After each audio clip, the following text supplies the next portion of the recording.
नमस्कार, मैं हूं जर्नलिस्ट राजन और चुनावी माहौल चल रहा है। 5 चरण के मतदान जो संपन्न हो गए हैं। छठे चरण का मतदान 25 तारीख को होना है, उसके बाद फिर 7वें चरण का मतदान होगा। ऐसे में क्या अब तक हवा बनी है, क्या जनता किस तरफ जनता का रुझान हुआ है, किसकी सरकार बनेगी, इसको लेकर के चर्चाएं जो लगातार चल रही हैं। आज समाजवादी पार्टी के प्रवक्ता आजम खान जी हमारे साथ, हम इनसे बात करेंगे कि कहाँ देखते हैं अब तक के चुनाव में ये अपनी पार्टी को, इंडिया गठबंधन को कहाँ देखते हैं। बहुत बहुत स्वागत है आपका। धन्यवाद आपका। अब तक के चुनाव में इंडिया गठबंधन पूरी बढ़त ले चुका है और भाजपा सत्ता से फिसल चुकी है। अब 2 चरण ये तय करेंगे कि इंडिया गठबंधन को 272 से कितना ज़्यादा सीटें मिलने जा रही हैं। ये तो तय हो गया है कि भाजपा और मोदी अब नहीं आ रहे हैं। जिस तरह से देखा जाए, अभी जौनपुर की अगर हम बात करें, जौनपुर पूर्वांचल की हॉट सीटों में शामिल है। यहाँ से धनंजय सिंह बसपा से प्रत्याशी हुए, उनकी पत्नी प्रत्याशी हुई, फिर उनका टिकट कटता है, फिर वो समर्थन कर देते हैं भारतीय जनता पार्टी को। तो कैसे देखते हैं आप इसको, नुकसान होगा आप लोगों का? नहीं, ये तो समाजवादी पार्टी का फ़ायदा होगा। इसकी वजह क्या है, देखिए वो उन्होंने व्यक्तिगत तौर से ज़रूर समर्थन कर दिया होगा, लेकिन जो उनका वोटर है वो सेकुलर वोटर है और जो भाजपा ने उनका अपमान किया है उस अपमान को वो बर्दाश्त करने को तैयार नहीं है। भाजपा ने उन्हें जेल भेजा, जेल ट्रांसफ़र कराया, जमानत नहीं होने दी, तमाम चीज़ें उनको करी है।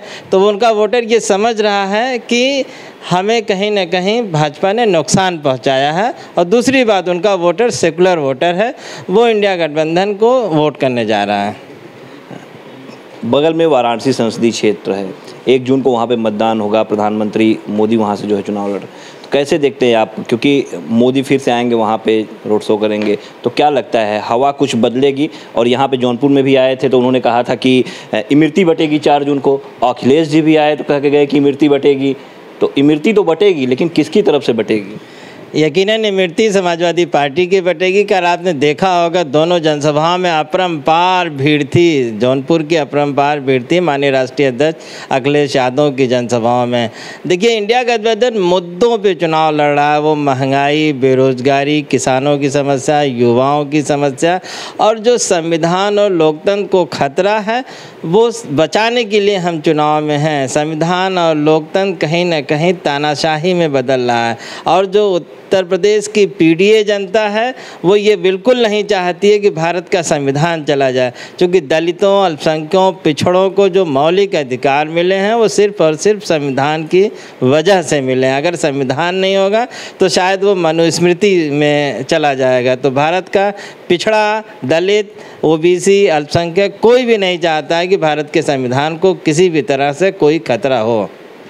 अगर देखें तो यहाँ से बसपा ने जिसे अपना टिकट दिया, सिटिंग सांसद श्याम सिंह यादव, कल वो जाते हैं हमजा चिश्ती की दरगाह पे, माथा टेकते हैं और उसके बाद कहते हैं जैसे उन्होंने माथा टेका अंदर से आवाज़ आई कि आप सांसद बन रहे हो। उसके पहले वो कहते हैं, जब टिकट मिलता है तो कहते हैं ज्योतिष ने बताया था कि आप सांसद बनोगे, और फिर मुझे आखिरी वक्त पर टिकट मिल गया। और कल कहते हैं कि अंदर से आवाज़ आई कि सांसद बन रहे हो, और कहते हैं कि मैं यादव हूँ और यादव सब मेरी तरफ आ रहे हैं, अखिलेश यादव की तरफ कोई नहीं जाएगा। तो क्या अखिलेश यादव से बड़े चेहरे यादव हो गए हैं? ये तो उन्हें समझना पड़ेगा कि वो अखिलेश यादव से बड़े चेहरे हैं कि नहीं हैं। और 4 जून को ये पता चल जाएगा कि माननीय राष्ट्रीय अध्यक्ष की क्या हैसियत है और उनकी क्या हैसियत है। वो जमानत बचा पाएंगे कि नहीं, ये भी अभी लोग, हम जो कि गाँवों में जा रहे हैं तो लोग कह रहे हैं शायद अब की उनकी जमानत नहीं बच पाएगी। तो मुझे उम्मीद है कि उन्हें ऐसी बातें नहीं करना चाहिए। वो पढ़े लिखे रिटायर्ड IAS हैं, उन्हें तो कम से कम सब रूप में बात करनी चाहिए। अगर देखा जाए मछली शहर लोकसभा की अगर हम बात करें तो इस बार युवा हैं, प्रिया सरोज, तूफानी सरोज जी की बेटी, उनको जो है प्रत्याशी बनाया है सपा ने। क्या कुछ लग रहा है वहाँ, क्योंकि वहाँ पे सामने सिटिंग सांसद BP सरोज हैं, कितनी टक्कर देखते हैं?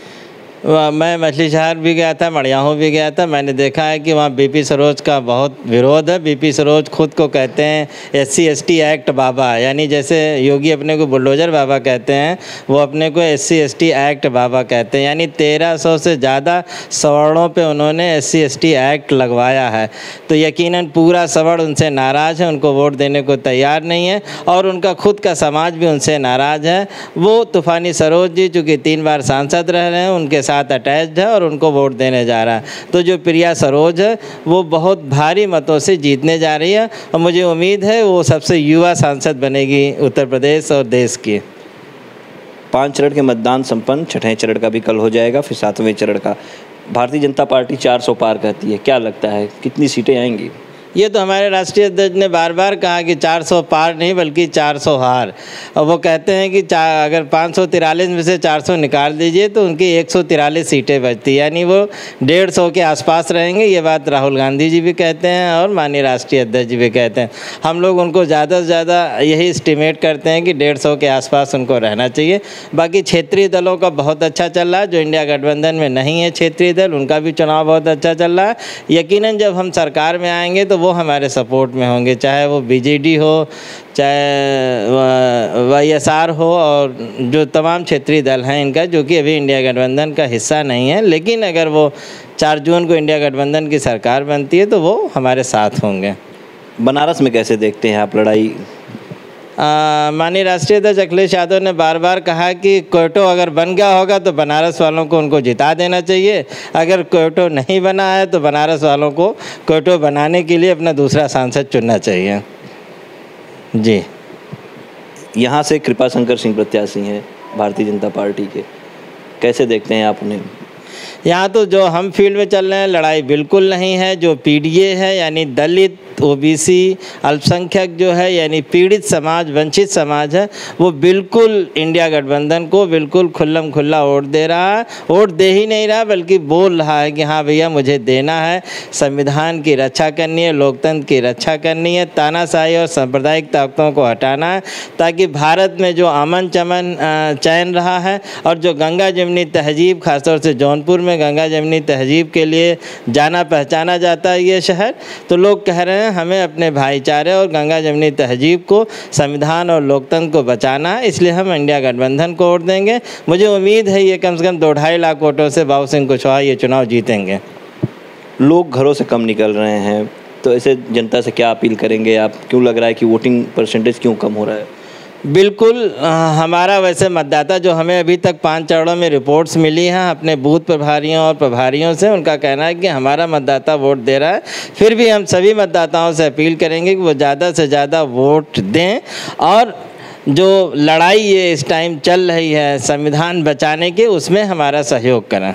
या बिल्कुल, तो ये सपा के प्रवक्ता आजम खान जी हैं जो कि लगातार दौरे पे हैं, पूर्वांचल दौरे पे, और 5 चरण का मतदान संपन्न हो गया है, छठे और 7वें चरण का मतदान बाकी है। ऐसे में ये साफ तौर पे बताते हैं कि एक बार फिर से जो है इंडिया गठबंधन की सरकार बनने वाली है और भारतीय जनता पार्टी की हार होने वाली है। लेकिन जब चुनाव संपन्न होगा और 4 जून को परिणाम आएगा तो पता चलेगा किसकी सरकार बनेगी। लेकिन आपका वोट जो है वो आपकी आवाज़ होती है।